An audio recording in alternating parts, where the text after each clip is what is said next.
on the strings, sort of like a Andrea, piano. Stiefel bitte die 111 anrufen. Andrea, Stiefel bitte die 111, danke. And so it allows a guitar player or a bass player to have 8 fingers on the instrument rather than 4, like the usual instrument. And so a piece from the show, what would be a piece from the show that's... Utney, good example. Okay, so Utney is pretty much the way a chapman stick was originally designed to be played, where you're tapping the notes.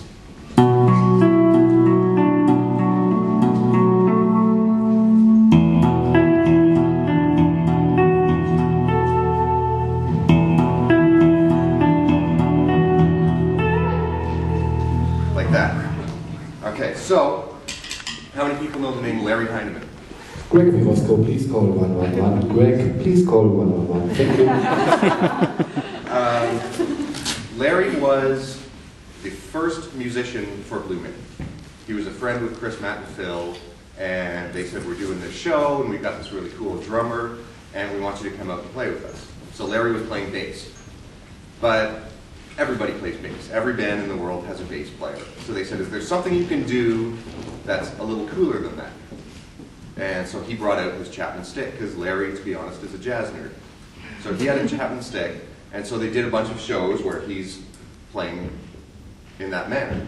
But then they said, it kind of looks boring. You're just sort of standing there looking down at the instrument.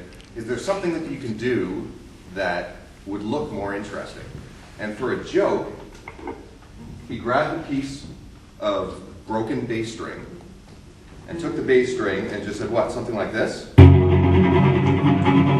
And everybody was just, oh my God, what did you just do? And that became, every Mandelbrot piece in the show is based on that particular pattern. And literally all you're doing is using a piece of bass string like a bow and getting that percussive sound, but it still has a note to it because you're actually fretting it like you would when you normally play it.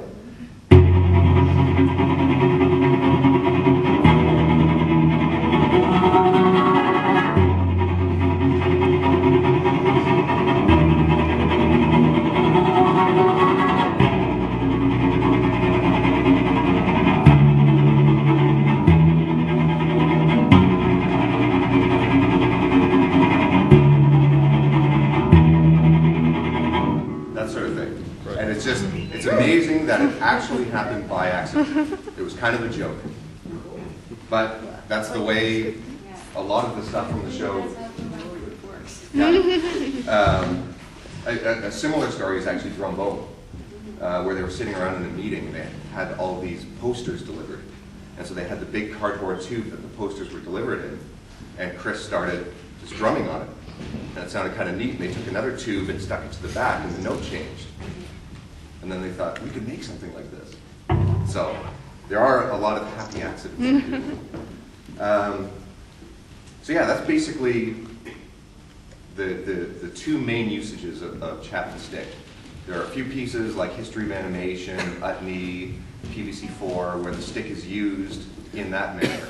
But then most of the time it's played with the bow, and you get that really specific sound.